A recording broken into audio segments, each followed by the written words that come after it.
பாலக்கீரை பொரியல் பண்றதுக்கு பாலக்கீரையை நல்லா அலசிக்கிங்க. அரிஞ்சு இத மாதிரி அலசி தண்ணி வடியை எடுத்து வச்சிருங்க. வாங்க அடுப்ப பத்த வச்சு பொரியல் பண்ணலாம்.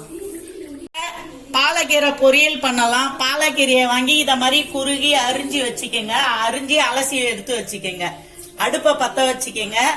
வானல் காயட்டும். அதுக்கு தேவையான பொருள் சின்ன வெங்காயம், தக்காளி, பூண்டு, ஒரு பச்சை மிளகா, தேங்காய் திருவி வச்சுக்கிறோம். பாசி பருப்பு ஊற வச்சு வச்சிருக்கிறோம் ஒரு 5 நிமிஷம். இதெல்லாம் போட்டு பாலக்கீரை பொரியல் பண்ணலாம். வாங்க. வானல் நல்லா காஞ்சிச்சு. எண்ணெய் ஊத்திக்கிங்க தேவையான அளவு. கீரைக்கு நிறைய எண்ணெய் வேணாம். ஒரு 2 கரண்டி எண்ணெய்னா போதும். எண்ணெய் காஞ்சதும் கடுகு சேர்த்துக்கங்க. கடுகு உளுத்தம் பருப்பு சேர்த்துக்கங்க.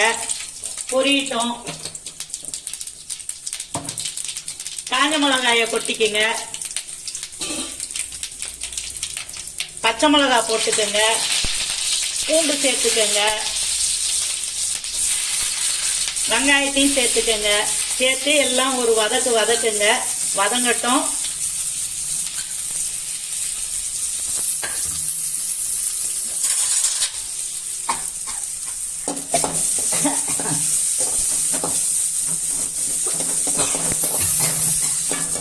உப்பு சேர்த்துக்கங்க தேவையான அளவு.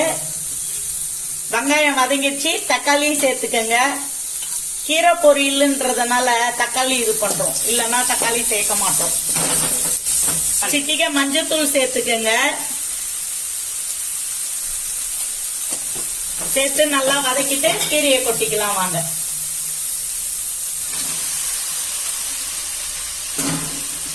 கீரையை கொட்டி நல்லா ஒரு வதக்குங்க. கீரையை போட்டு நல்லா ஒரு கிளறி விடுங்க. கீரை பாக்கிறதுக்கு தாங்க நிறைய இருக்கும். வதங்கச்சிங்கன்னு வச்சுக்க கொஞ்சமா ஆயிடும். பாலக்கீரை எல்லாம் வாங்கி சாப்பிடுங்க. கடைஞ்சி சாப்பிட முடியலனாலும் இந்த மாதிரி பொரியல் பண்ணி சாப்பிடுங்க. இதே சப்பாத்தில அரைச்சு ஊத்தி சப்பாத்தி செஞ்சு சாப்பிடலாம்.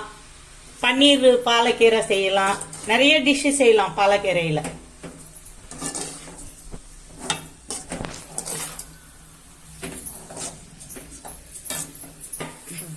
பாருங்க எவ்வளவு கீரை போட்டோம். இப்ப இவ்வளோண்டு கீரை தான் இருக்குது வதங்கி. இதுக்கு தண்ணி எல்லாம் தேவையில்ல. அதுல தண்ணி விட்டது இல்ல, அதே போதும். பாசி பருப்பை கொட்டிக்கிங்க. பச்சை பயிர் போட்டு செஞ்சோம்னா கீரை ரொம்ப டேஸ்டா இருக்கும் சாப்பிடறதுக்கு. வேகட்டும். வாங்க. இதுல எதுவும் மிளகாத்தூள் எல்லாம் சேர்க்கறது இல்ல.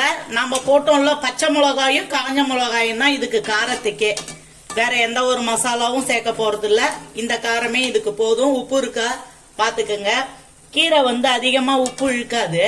அதனால கொஞ்சமாவே போட்டுக்கங்க. எல்லாம் உப்பு கறிக்கும். கீரை நல்லா வெந்து வந்த பிறகு பாருங்க, நம்ம தண்ணியே ஊத்தல. ஆனா எவ்வளவு தண்ணி பிரிஞ்சு அந்த கீரையில இருந்து வந்திருக்கு பாருங்க. வெந்த பிறகு தேங்காய் திருவி போட்டு நிறுத்திடலாம். கீரை பொரியல் நல்லா வெந்துருச்சு. அந்த பச்சை பருப்பும் வெந்துருச்சு. வாங்க தேங்காய் திருவி வச்சிருந்தோம்ல, தேங்காய் திருவுல போட்டுக்கலாம். கீரை கூட்டுனா பச்சை பயிரும் கடலை பயிரும் போடணும். நாங்க வெறும் பாசி பருப்பு மட்டும்தான் போட்டு பொரியல் பண்றோம். நல்லா வதக்கி விட்டு தண்ணி சுண்ட ஒரு நிமிஷம் இருந்தா போதும். ஆஃப் பண்ணிடலாம்.